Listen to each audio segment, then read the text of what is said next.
पूरे साल किसी भी शहर के अंदर होती हैं और उनकी रिपोर्ट दिल्ली पुलिस एक तरीके से करती है। अब इन रिपोर्टों को जो इन्होंने दिया उसके अंदर साफ दिख रहा है कि किसी को चोट लगी हुई है, कोई अस्पताल के अंदर चोट के कारण एडमिटेड है, पट्टियां बंधी हुई हैं, मशीन लगी हुई है। ये जाहिर सी बात है कि एक्सीडेंट के हैं और इसी तरीके के मामले हैं के ऊपर अगर आप डेट देखें तो नवंबर की डेट के मामले हैं। जो भी आदमी दिल्ली में रहता होगा, आप सब ये जानते हैं कि हमारे और आपके स्वेटर और जैकेट ये पिछले एक हफ्ते में निकले हैं। इससे पहले कार में एसी चलाया जा रहा था।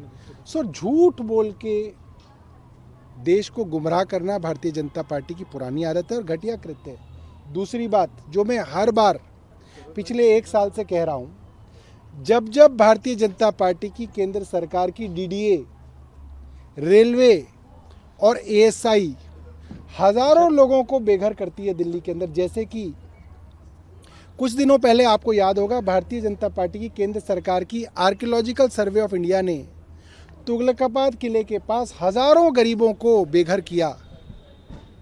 क्या उन्होंने सोचा कि उनका सर्दियों में क्या होगा? मेहरौली के अंदर सैकड़ों लोगों को बेघर किया गया, क्या उनके बारे में सोचा गया? अभी 2 हफ्ते पहले डीपीएस मथुरा रोड के पीछे 250 से ज़्यादा मकानों को ढा दिया गया भारतीय जनता पार्टी की डीडीए और एलएनडीओ द्वारा। मैंने तब भी ये सवाल पूछा था कि ये जो हज़ारों लोग आप बेघर करते हैं, और मैं आज भी जानना चाहता हूँ, केंद्र सरकार मुझे बताए, डीडीए मुझे समझाए कि जिन हज़ारों लोगों को आप बेघर करते हैं, आप सोचते हैं कि उनके बच्चे जब स्कूल जा रहे थे अब वो कहाँ जाएंगे, उनकी बेटियां अब कहाँ नहाएंगी, उनकी घर की माताएं बहनें कहाँ शौच करेंगी, कहाँ पे काम करेंगे? आप तो बेघर कर देते हैं। वो बेघर लोग कहाँ जाएंगे?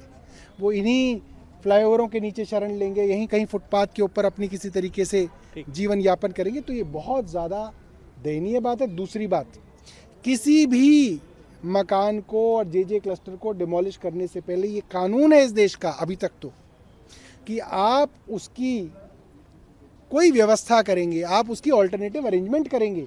ये इस देश का आज भी कानून है। कानून बदल दे बताए हो सकता है, आज तो ये कानून है। आप वैकल्पिक व्यवस्था किए बिना किसी को नहीं उजाड़ सकते। उसके बावजूद डीडीए, एलएनडीओ, एएसआई और रेलवे जो केंद्र सरकार की आती हैं, लगातार हजारों लोगों को दिल्ली में बेघर कर रहे हैं। ठीक है सर, तैयारी की गई है ठंड से तैयारी किस तरीके की सर, और क्या? देखिए, दिल्ली के अंदर एक एक्शन प्लान जिसको विंटर एक्शन प्लान है, वो हमेशा जो है हम लोग ट्रिगर करते हैं। इस बार भी 1 दिसंबर से दिल्ली के अंदर विंटर एक्शन प्लान आ गया है। आप अगर एम्स के पास जाएं, सराय काले खां के पास जाएं, आप देखेंगे जो हमारे रैन बसेरा हैं, परमानेंटली जो रहते हैं वो तो हैं ही, उसके अलावा पगोड़ा टेंट के अंदर सफ़ेद रंग के आप छोटे छोटे टेंट्स देखेंगे, जिसके अंदर हमने रहने के लिए बिस्तर, कंबल, पानी आदि का इंतज़ाम किया है। और दिल्ली एकमात्र राज्य है पूरे भारत में, शायद हो सकता है पूरी दुनिया में, जहाँ पे रैन बसेरों के अंदर गरीबों को मुफ्त में दोनों वक्त का खाना दिया जाता है। दाल, चावल, रोटी, सब्जी मुफ्त में दिल्ली सरकार के द्वारा दिया जाता है। और अक्षय पात्रा जैसी एक संस्था वहाँ पे सुबह और शाम का खाना देती है, और पैसा दिल्ली सरकार। सर, विधायक निधि फंड को बढ़ाया है, उसको बता दीजिए थोड़ा सा। सर, एक सवाल ये कि अधिकारी आप लगातार कह रहे हैं कि पैसा रिलीज नहीं कर रहे हैं, बहुत सारी स्कीम रुकी हुई है, कई लोगों को पेंशन तक नहीं मिल रही है सर, कुछ लोग प्रोटेस्ट भी करते हैं इस बात को लेकर। क्या पेंशन भी इस वजह से रुकी हुई है सर लोगों की?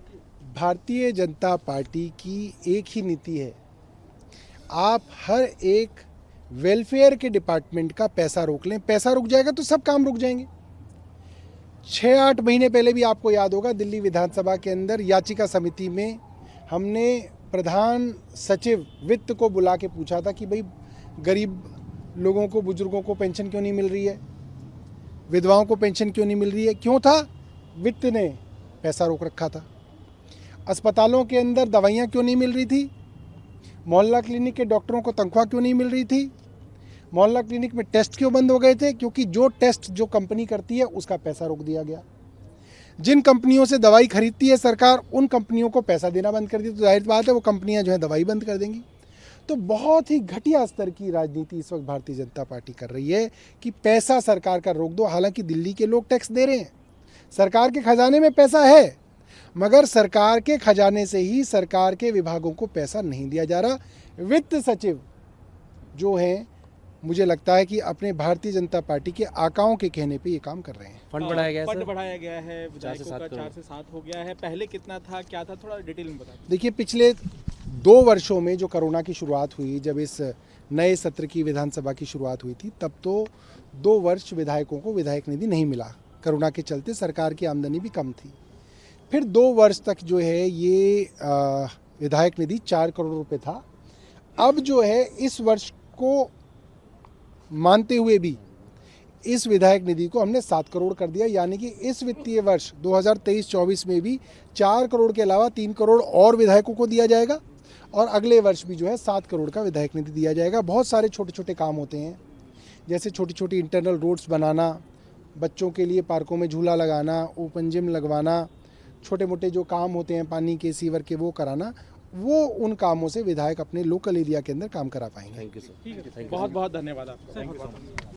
इस खबर को अभी लाइक करें, शेयर करें, अभी चैनल को सब्सक्राइब करें।